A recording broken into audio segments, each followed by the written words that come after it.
This is great. Well, thanks for reaching out. I really appreciate it. Yeah, no problem. Thanks for giving me some of your time today to chat about, specifically about your new record, I guess, but I'm sure we'll chat about a few different things. Cool. Actually, I wanted to start with the fact that you're connected to one of the few local bands that kind of like brought me back into the New Brunswick music scene. So I was Can I guess? Maybe. It's a few years ago. Are they in St. John or Fredericton? I think I'm actually not 100% sure. I know they recorded in St. John. I give up. So it was the Dumpster Cub EP. Oh, I should have guessed it was Dumpster Cub. Oh my God. Dumpster Cub and DenMother are kind of like a package deal. Okay. At this point. Yeah. Okay, We just did a little mini tour this year. Oh, really? For the Greville tapes. Yeah, okay.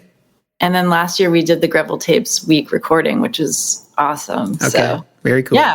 Oh, that's great. Okay, good. I love them so much. Yeah, it's such a great EP. I was actually listening to White Moth just earlier today, and again, that along with Corey Bonavie actually, you must know Corey Bonavie from Dr. Mother, Father, and Little. Anyway, I was kind of like I stepped out of music, and then I ended up working at the pulp mill here in St. John, and a total career change. And then I ended up coming across a podcast where they played Dumpster Cub and Dr. Mother, Father, and Surface Wounds, and it just kind of like helped me get back into it. And then I eventually was able to get out of the pulp mill, which wasn't really the best place for me. Anyway, I just wanted to share that. I thought it's funny that you're connected to that little pocket of time that got me back into the scene. I'm connected to that little pocket pretty deeply. So it's really great. That's cool. Awesome. Let's talk about the new album. So I Chased Water. I kind of like the way it feels bookend, like the way it starts and then the way it ends. It feels like it feels like a bookend, beginning and ending. And I don't know. I just thought maybe you could talk about that in general. I just kind of be curious to hear you. Yeah. Are you talking about the spoken word tracks? Yeah. So, like the one that has the music video, and then the thunder at the end of the record there. Yeah. I hate spoken word tracks. So it's surprising that I even like included them. Okay. But it felt like it was supposed to be, because I had a really hard time with this album, to be honest. So I did a lot of work on it, and then I stepped back from it because I was done. Okay. Like I couldn't connect with the music anymore because it had done what it needed to do for me. Okay. So then when I was putting the tracks together, I was like taking tracks out. There's like 4 tracks that I didn't even include in there. And then I had these 2 poems that I had written and recorded over top of drone, I guess. And I didn't know what to do with them. And then it just kind of really did make sense to like bookend the album with these 2 kind of beginning and ending poems, I guess. Yeah. So it was a new thing for me to play with, which was fun. Yeah. Okay. Well, I mean, you must have thought something special about them because you made a music video for I. Yeah, which is weird because I wasn't planning on doing any kind of music video for anything, but I went out with Naomi Robert Peters. You know Naomi? I don't think I do. No. She's a great photographer, and so we just like shot some footage on the beach at Irving Nature Park. And it was like originally I wanted to use it for like clips for social media posts and stuff, but my whole like promotional strategy went out the window because I got COVID. So I was just like, I didn't care about anything for 3 weeks before the release. So it actually worked out in my favor because then I wasn't worried about and stressed about it. So I was able to use those like the footage and put it together, and it just kind of made sense to do it over instead of trying to work. There wasn't enough to work with for like a full music video. Okay. Especially since those songs are like, they drag on for about 5 minutes. So like having the same clips repeated didn't make sense to me, but it was cool to kind of work with what we had. And it was fun too. And it was great to be out in the ocean making the footage. Getting covered in mud. Yeah, that was great. Yeah, it's a nice song. I really enjoyed it. And I think I'll tell you my other favorite tune is probably Suns. Oh yes, okay. That song is also one of my favorites, and people don't like it. I'm like, what? Really? they're not like connected to. Actually, that's not true. I had one other person say that she really loved it, but like, okay, that makes me so happy to hear that, because I feel like, yes, it's kind of a departure from the other songs, but I love it. Well, it kind of makes the EP or the record like a little bit of a journey, because like I find like it is a little different, I guess, but it just makes you pay attention again because you're like something else is happening, and then it kind of goes into like the end of the record and is bookended by thunder. Like I thought it was really nice, kind of like journey up, journey back down, or something like that. Yeah, cool. Yeah, the climax of or like the apex of the mountain or something. Yeah, maybe. Yeah, yeah. I thought it's pretty cool. Sweet. So I know this record was like. There's kind of like a deep connection to the ocean on this record. Is that accurate? Yep. And I am not an ocean person, so I'm a forest dweller. Okay. And it was interesting to be called to do the ocean. Like I just felt like I needed to spend time there because we live by the ocean. So like I needed to get to know her better. So it just kind of like, it just like came to me, and I was like, I'm going to do an ocean album. And then that's what happened. Okay. So how did you go about that? Did you go visit any specific spots, or did you spend any time, extended periods in like a single location, or like? So I scouted out a lot of nature trust, nature preserve locations, because they're accessible, and there's a lot of them along the coast. And then I just would go and spend however long I felt like I wanted to spend there.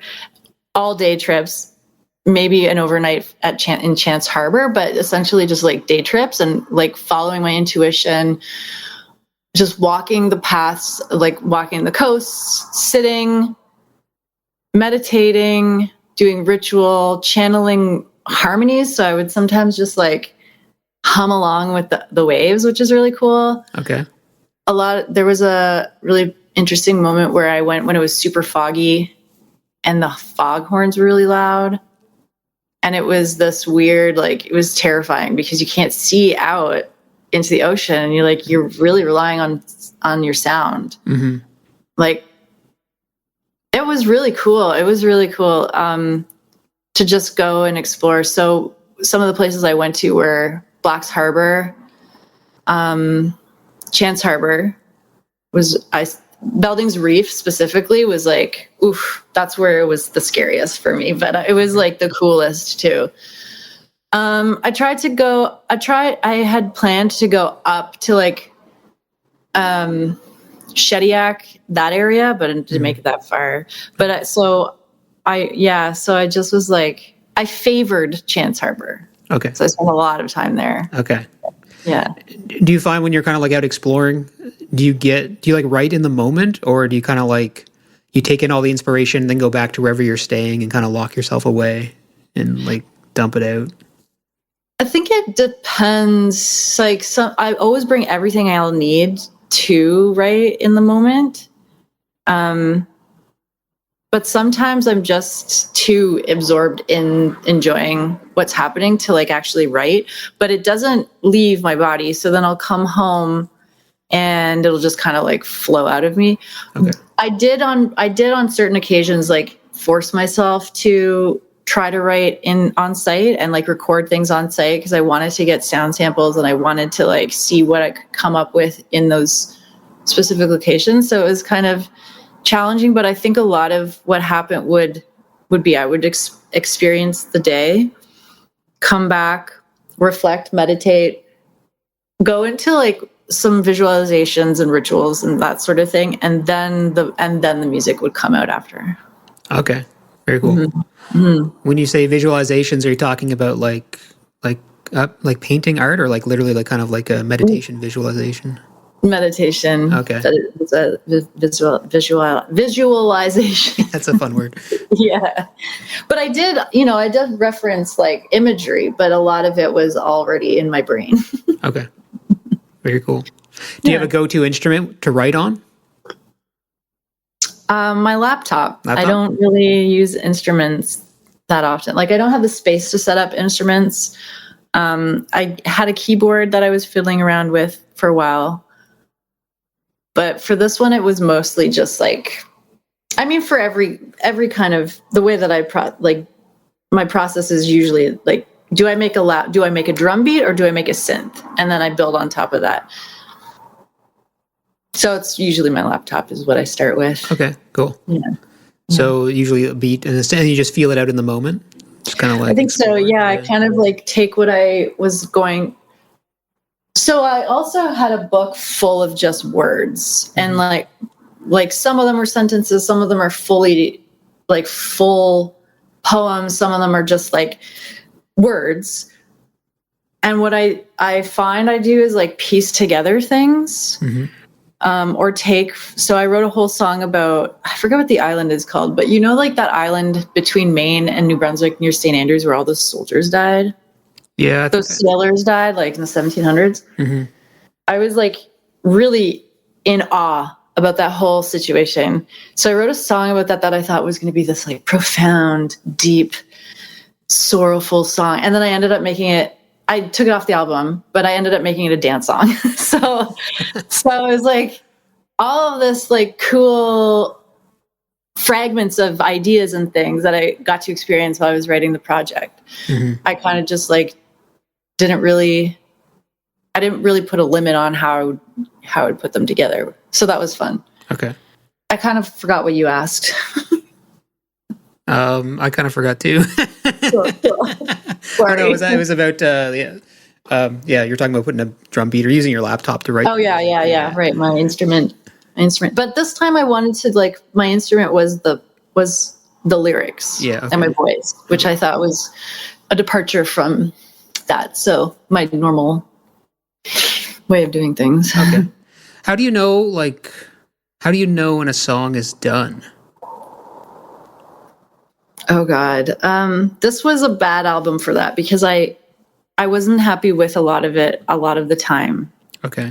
The one song that was done right away was Ghost Gear. Like that was just done. Those are draft vocals. You can hear my cat in the back. She passed away in the beginning of the year, but like she's meowing in the back. Okay. Well, I'm really happy that's in there because then she's part of it. But like that was done and I knew it. Sons was never finished ever because I just couldn't get it right. Like I still even though I really enjoy it and I feel like I could do a better job on it. But like I think the nature of this album, because it was so stark and raw, like I knew they would be done when I took more of the song apart. So I sometimes overproduce things or like oversaturate the space. And so I really tried to like remove things this time. So when it felt emptier, then I felt like it was done. Okay. Does that make sense? Yeah. No, I know what you mean. It's especially when you're working on a laptop or on a computer, it's like it's really easy to stack things on top of other things forever and ever and ever.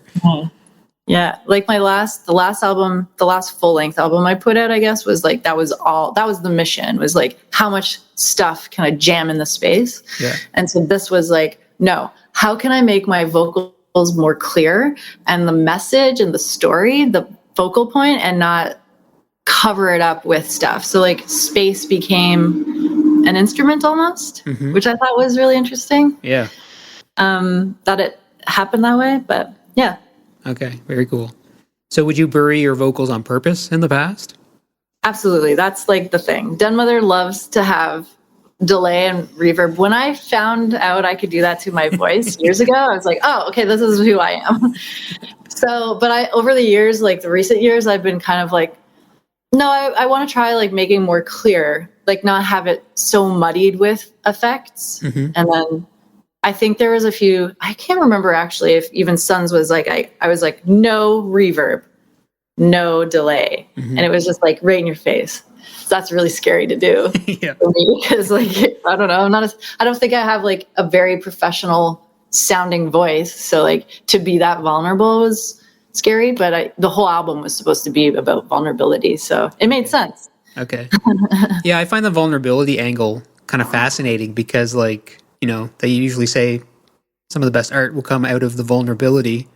It's so easy to say that though, but then if you're the one supposed to be putting your vulnerability on display, You're like, okay, this is different. Yeah. Like, yeah, I take it back. Yeah, yeah, I take it back. And then if it's already out there, you can't take it back. So, like, do you ever write a song that you actually pull it back because there's too much vulnerability? Like, you don't release it, I mean, because you're worried. Oh, I've released and then taken it offline. Oh, like, I do that all the time. Okay. I have no shame. And I have been told in the past, like, once you put art out there, it's not yours anymore. I'm like, well, I'm going to decide if it's out there or not. Like, if I don't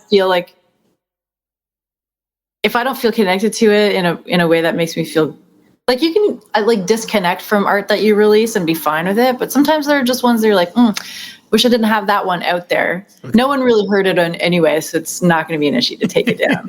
Like, I did that a few times last year and it was fine. But like, if I release an album, that's set in stone. Like, there are songs I hate that are out there, and I'm like, well, they're out there. They're out there in the ether. Yeah. Yeah, they're there. Not mine anymore. Okay. That's interesting. Do you have any like advice for someone who's dealing with someone who's like frozen in spot, who's like got their first release ready to go, but they can't hit the button? Oh my God, just do it. It's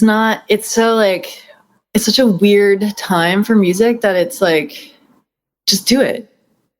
I feel like but it's easy to just say, just do it. Honestly, though, the best times that I've had with releasing something is when I was just like, it's done. I'm done. Like, I could work on it more, but I'm just going to do it and put it out there. Okay. And even if it doesn't really like get reach or whatever, who cares? You did it for you. And if you feel like it's ready to be presented, then it's ready to be presented. There's no, and the right people will find it. The right people will hear it, and the right people will enjoy it. And but they can't hear it if it's not out there. So, like, just do it. Mm-hmm. And you're always going to build on what you did last time. So, like, you do it, you see how it goes, you see how you feel about it. And then you can take that experience and like incorporate it into the next experience. But if you don't do the first one, you're never going to, like, if you don't build the first step, you're never going to build the staircase, right? So, like, I'm all about just like going for it. Just fucking go. Mm-hmm. Oh, sorry. That's okay. I can add a little foghorn. Okay. Yeah.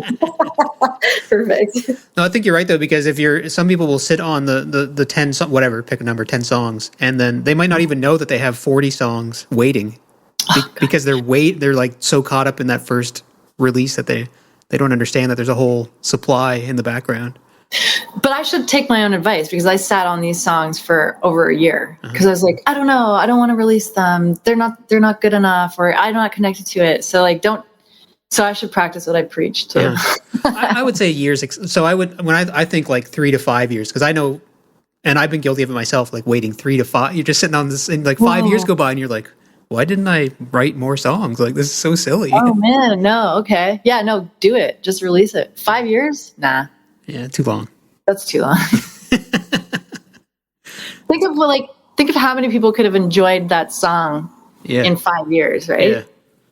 Plus, think of the relief you will get from it not being on your brain, in your brain. Yeah, that's another thing too. Is almost like, oh, good, finally. Now I'm not like, I don't have to have this like tether to this thing all the time. Yeah, it's a nice relief. So very cool. How do you go about? So once the music's out, how do you go about converting it into a live show or a live performance? Are those two separate worlds, or are they kind of like? I think so. I think they're now becoming two separate worlds, but also one world. It's hard to explain, really. I'll try to explain it.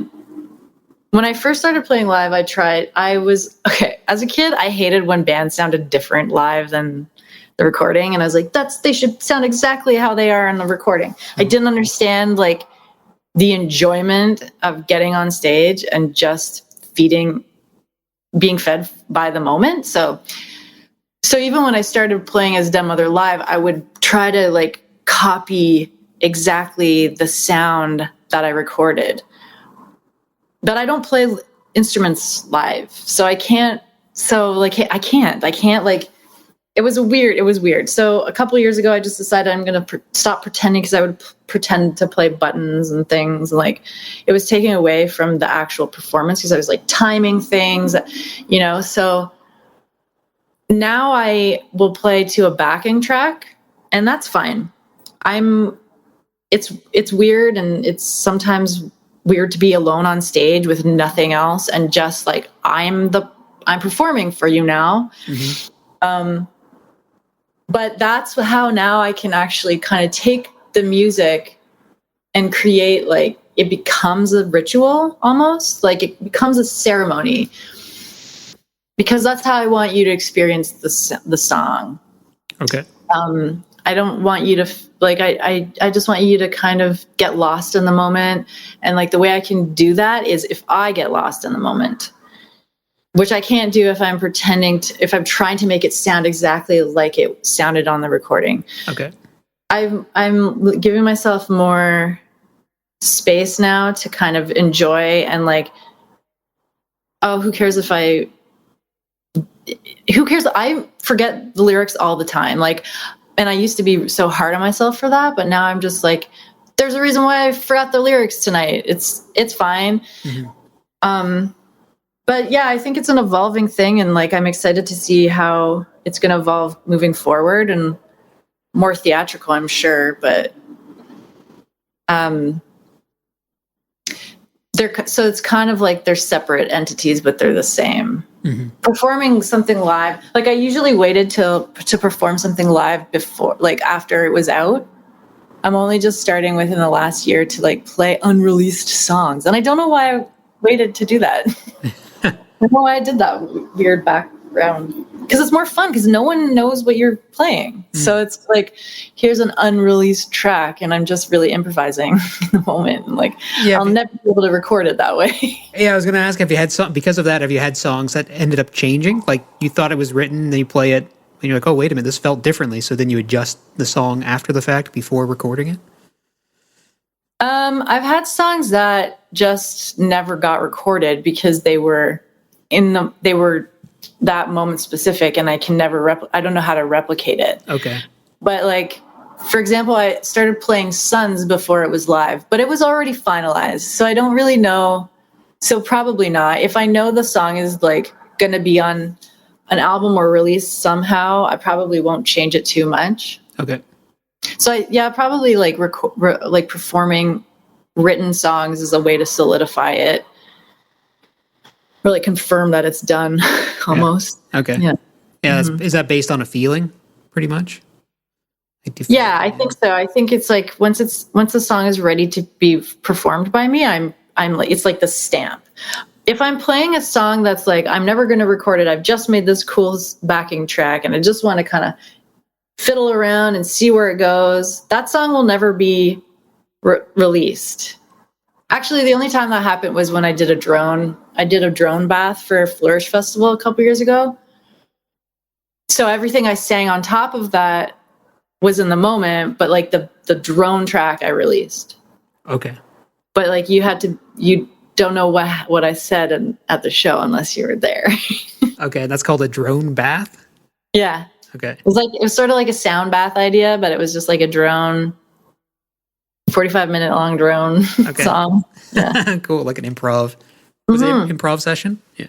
It was half and half. So I did the backing track was like laid out, and I kind of had like timestamps, and then I kind of had like a set list, which was just like symbols that I would understand, and then I just kind of channeled whatever felt like whatever was coming that day. So it was really fun. I want to do more of that. That was really interesting. It sounds kind of intimidating. I've never been in an improving situation. I've always been like in a band that's very precise. Okay. So it's like, I've never been a precise person. I had a jam band and we were just a jam band. Okay. So like the only band I've ever been in, we just had a lot of fun and then wrote music that way. So I would like to try to be in a band. I think that would be cool. A precise band? Yeah, like a challenge. Like I'm doing a collaboration with someone right now, and he's I'm like, I just did vocals for the track, sent it back, and like, yeah, cool, it's done. Can't wait to come and record the vocals in your studio. And he's like, okay, well, we should, go back and forth until we're really sure. I'm like, oh, I'm sure, but I'm cool. This is a different way to work. I appreciate this. So it's good because it's a good way it's a challenge. So I appreciate it. Like I'm a solo artist, so I don't ever have anyone pushing back on my ideas, which is sometimes beneficial to have someone say like, no, cut the shit, Sab. Like this doesn't need to be here, or you have to put this in here, or like it should be like this. So it's cool. Yeah, I've been kind of fascinated by that lately, about like artists or people who have someone in their life or their creative life that will tell them what's wrong or like what could be better. And because it's kind of easy to find friends who will say, this is awesome, but to have someone who will like cut the BS and kind of just say what you just said, like, no, this doesn't need to be here. Yeah. Do you have is that kind of how this new collab is working out, or is this I don't know. We've only done, it's not my song, so that's why like I'm cool with. I love donating or contributing to songs that aren't my songs, because then I get to see how other people create. Okay. And so like I don't really I have a say of like how I can add to it, but ultimately it's your piece. So I'm going to follow your lead, which is, it's kind of refreshing for me to kind of just like take a back seat almost, instead of like creating something every part of it. So that's why I think I like to collaborate that way. Okay. Less pressure, maybe. Less pressure, and like I just get to, it's like a glimpse into another world, because this is not how I process and create. So it's cool to see how you are going to do that. And I think it's really fun. Some people that I do, they're like, oh, this is awesome. I was like, oh, that was just a draft. They're like, no, it's in. It's in. I'm like, cool. Yeah. So everybody's so different, and it's so neat. It's so interesting to me. I like to get to work with different people is really fun too. Yeah, that's interesting. Do you kind of like, how do the genres play out when you're doing that sort of stuff? Oh, I'm a genre. I'll just like, my dream is to play like a doom metal show. Yeah. But then I'll like do vocals on anything really. Like I don't think there's any, I don't like to limit genres, because I don't even know what genre I am, or like that's another problem is I've faced over the years, is like, how do I'm electronic, but what else? Like, I don't know what other box DenMother is. It's very hard to figure that out. So I appreciate working with all genres, because it's so interesting. And I like that I always will, when I first started performing, I don't know, like New Brunswick is all about like genre blending shows, which worked really well for a while. I think I don't know if it works as well for me anymore, but I enjoyed that, because I was able to go to the bands. So like I have enough content, or is that what it's called? Content? I have enough stuff to work with to kind of like cater to what their sound is. So I was opening for Julie Doran in a cafe. And I was like, okay, I'm not going to do the loud screaming things. So I was able to pick and choose like these more delicate acoustic sounding tracks to like, and then it was kind of like a nice segue to Julie Doran, so that's been a cool thing to do. Like, how can I support you as an opening artist for the sound that you're delivering? Yeah. But I think most of the time now it doesn't really matter, because people know DenMother is like electronic. So I'm being put in shows that are more electronic-ish, which is, so I don't really have to do that as much. And then I kind of just decided maybe I don't want to do that anymore. Okay. Like I'm playing a lot of more festivals than shows. So like that's just genre blending all across the board. So like it's fun to not have to worry about that. Yeah. Yeah. Very cool. But yeah, I think it is like, it sounds like you're talking about serving the show. Like, well, I just want to make sure everybody, like, the way I see it is like you paid to see a band. You kind of want the openers to align with the vibe of that band. Yep. So yeah, when I would be an opener for a show for another band, I think it was like, it was a challenge for me. It was fun for me. And I thought it was like, okay, here, I'm giving the audience also like what they're expecting. But now I think I just like I want to give you something that you don't expect. So I don't know. It's funny how like over your career, it's kind of like changed. Like performing has changed for me as I mature, I guess, mature age. So, do you find there's a pull between like the art and the business side of things? Funny you should say that, because it's only been recent, probably since the pandemic, that I started taking a more proactive approach to music, where I was like a reactive, like I just silently put this song out there and not going to charge for it, and whoever finds it will find it.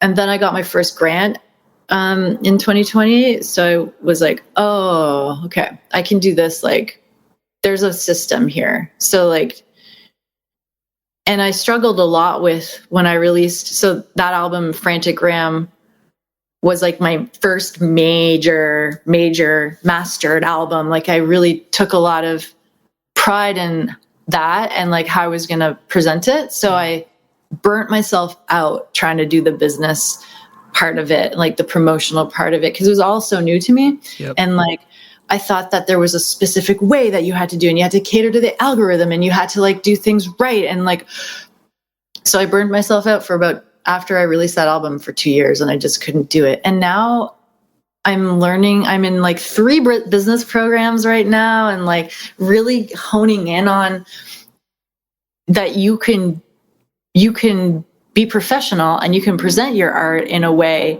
that is reflective of who you are, and you don't have to cater to what is the right way to do it. Because what is the right way to do anything anymore? Like, yes, you can support yourself professionally by having all the tools and like a toolkit that you can use, but I'm not worried about following like trends, I guess. Like it's too hard for me.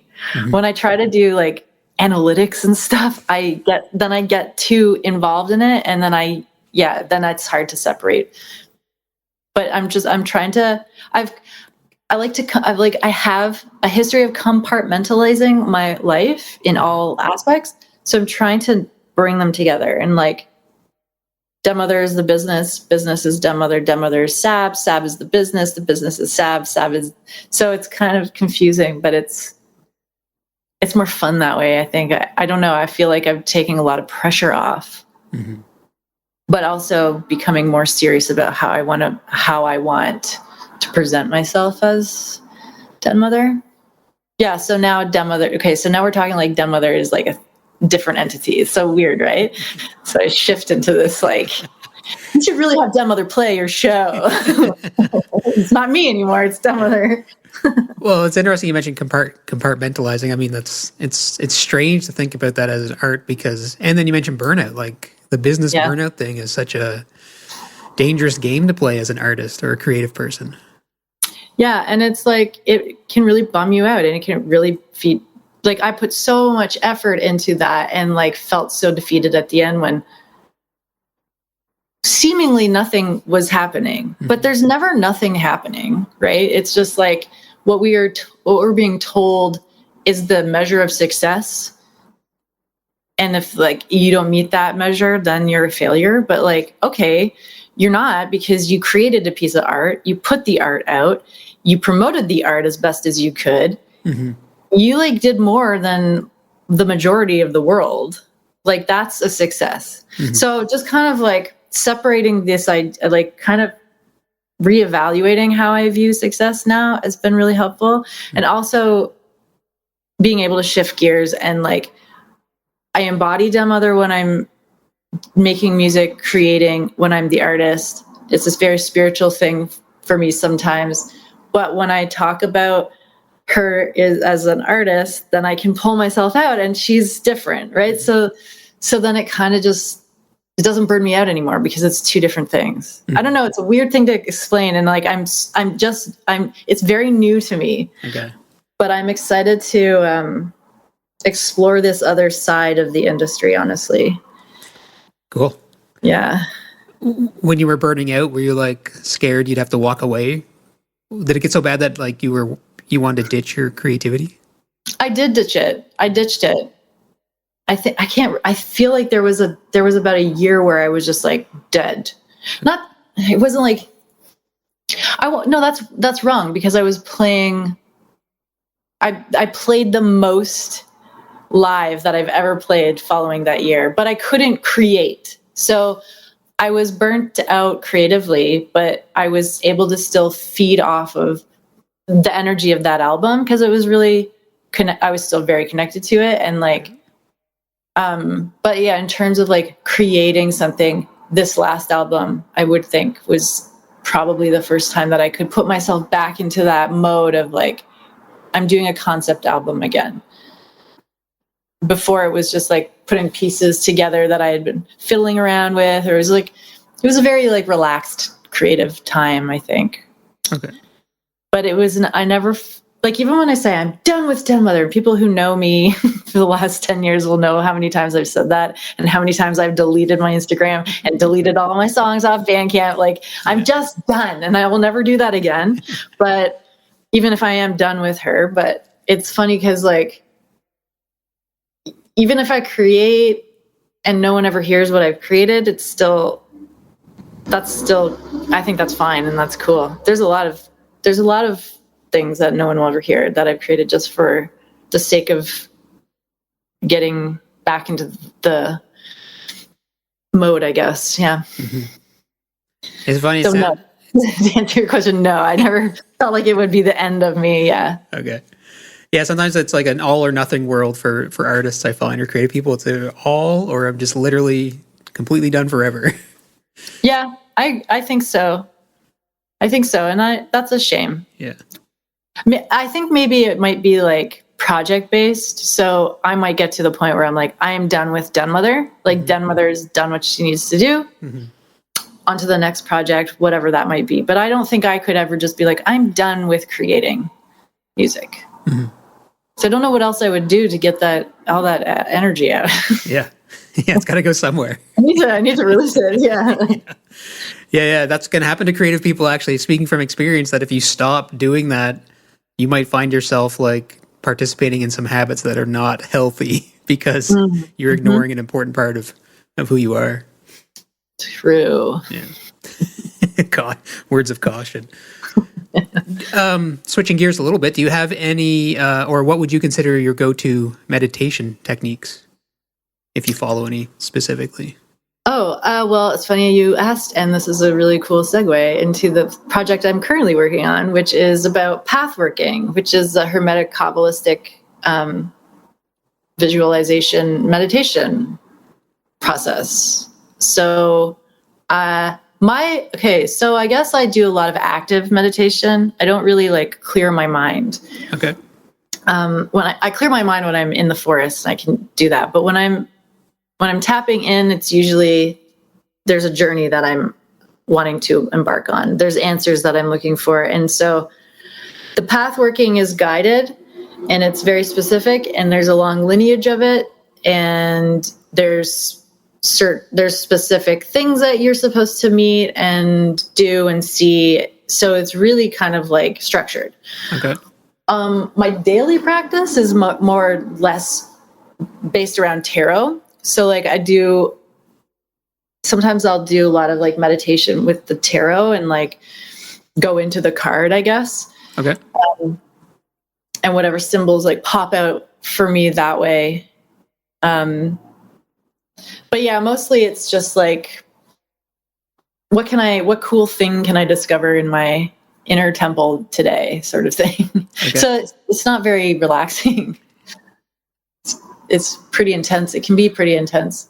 I do want to learn how to do more like Zen meditation where you do clear your mind, because I can't. I am noticing more and more how much I don't focus on things. Mm-hmm. I can't have direct focus. So I think that's one of the skills that's kind of one of the skills meditation is supposed to develop, I think. I think there's the different versions of meditation. Yeah. So like that's the version I'm really good at the visualizing and the exploring, but I need to now kind of like train my brain in the other way. Okay. Yeah. Cool. So we'll see how it goes. I don't know anything about tarot cards. So that, I mean, aren't you dealt like scary cards? Like, Yes, scary cards. like bad news cards or something? Well, there's no bad news ever. Okay. I mean, there's bad news, of course, but it's like, how do you perceive the bad news? And you can use tarot as like for different things. So your bad cards could actually be reflecting on something that you would personally want to work on, or maybe a challenge that you're facing in that moment. So like you would see the card. So just say the death card, because that's the big one, and the devil card. But like the death card is like, oh my God, someone's going to die.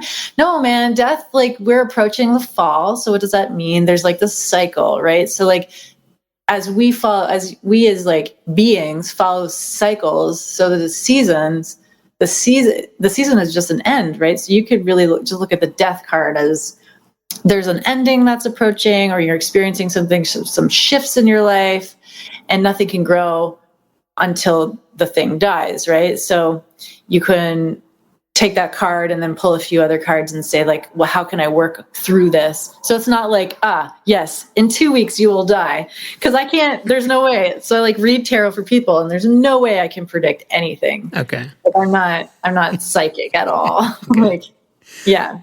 So the death card doesn't mean your immediate demise is. No, because we're always dying. We're dying every second, right? Uh-huh. Like, so it's how you perceive the cards. Yeah. Okay. So the scary, I always get like this. I don't like the scary cards. Yeah. They're only scary if you think they're scary. Okay. Well, I don't know anything about it, so I just assumed, bad news, like a scary card is the end. Scary card. That's it for you. There's nothing. There's nothing after this for you. No coming back. That card. That's funny. Cool. So what software do you use to record? This is the question that I hate the most. Why? Okay, so I think like the reason I became an electronic artist. Let's go back to I thought in order to be a musician, you had to be in a 4-piece rock band. Okay. So that was my belief forever. Then I went to school in Nova Scotia in like 2009 or something, and I was so lonely. I was so like, it was weird. It was a weird time. Saint Effects. I don't know if you know that school. That's all I have to say, I guess. Mm-hmm. But it was like, so then I realized I had GarageBand on my computer, and I was like, oh, I guess I can just pretend I have a band. Mm-hmm. And so I just started making electronic music because I didn't have an instrument and I didn't have other people playing an instrument. So it's never been something that I was like, yes, I love. I just recently, I keep forgetting the term, but like the DAW. Mm-hmm. I know, and that's very embarrassing to like talk about, because people will come up to me after shows and be like, yeah, what's your like plug-in and system? I'm like, XLR cable. Yeah. They're like, no, your plug-in. I'm like, is that not what you meant? Okay. So I just use Logic. So I graduated from GarageBand to Logic, and I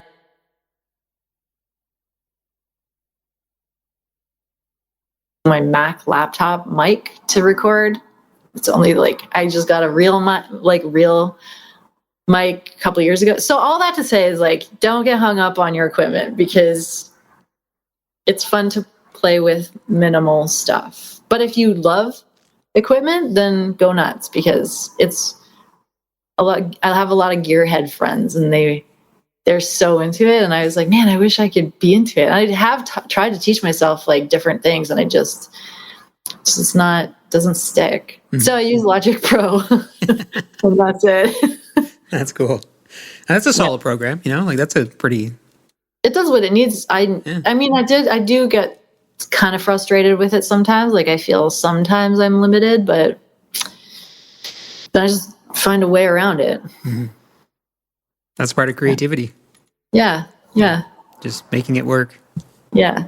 Although it's like it's really fun to watch people in a studio, like who know what they're talking about and have a conversation. And I'm just sitting there like, I don't know what you guys are talking about, but this is really cool, because you're just knowing what each other means and like really into it. And so, yeah, it is a form of engineering, really. So it's like, You just kind of, you can go pretty deep down a rabbit hole if you want to explore that path. I would like to learn more. Like I would love to have a studio so that I would have space to actually start learning more about it. But for now, I'm just doing what I can do with like tutorials on Logic Pro X and seeing where I can go with that for now.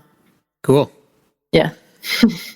So, so are you going to tour the album at all? Like, do you have any official touring plans? I've never toured ever. No. I don't know how to tour. I don't know if I would tour. I mean, I want to. I feel like I haven't played anywhere else other than Halifax and New Brunswick. Ontario when I was first starting out, and I just didn't know what I was doing. But yeah, I don't know. It's like something... It's a weird love-hate relationship I have with that, because like I would love to, but I don't want to do the work to create the tour. I'd love to be asked to tour. So yeah, just putting it out there to all the listeners. Do you want me to tour with you? Let me know. Yeah, maybe someone needs an opening act, and that'd be great. Yeah, I would tour in Europe though. Oh, that'd be cool. Yeah. I think I would put the effort into try to figure that out, because I think it makes a lot of sense for me, but I don't know. Yeah. Who knows? No, I'm not going to tour this album. I might play it one time live, and then that's it. It's like done for me. Like, not in a bad way. It's just, I'm very pleased with what it did, and I don't know how to play it live, to be honest. Gotcha. Yeah. I used to think like you had to play live. Like I put out my last record a couple of years ago, and I don't know. I had this moment of like, wait a minute, like painters don't paint live. Like they paint a painting and it just sits on the wall. Like you can just write music, record the music, release the music, and then never ever play it if you don't want to. I know. I just recently read a quote like Enya has never toured or played live ever. Maybe she's played live, but like she's never toured. And she lives alone in a castle and like has like is like top selling artist. I'm like, yeah, that's okay, good. Like you don't, and that goes back to that idea of like there's the right way to do things. Yeah. Because I don't think that there is anymore. So if you don't want to tour. Yeah. I think Imogen Heap is the same way. Oh really? That's cool. She like doesn't even. I remember in an interview she put out like one song recently. I can't remember what it's called. I really only know that one from the OC. The OC? Oh man, she's worth exploring. She's like, and she invented or has this like glove now. She's an AI researcher now. She's an artist, but she has this glove where she could control music with her glove. And oh, that's cool. She said, "What did she? I can't remember what she says like I don't even listen to music anymore except when she's ready to write it in the studio. But then like she's too busy doing other things to like even listen to music. But she's like, anyway, she's she's pretty interesting. Yeah. That's kind of cool. Like, I don't really listen to music when I'm writing either, because I don't want to be like, I mean, I like being inspired by people, but I don't want to be so inspired that I copy.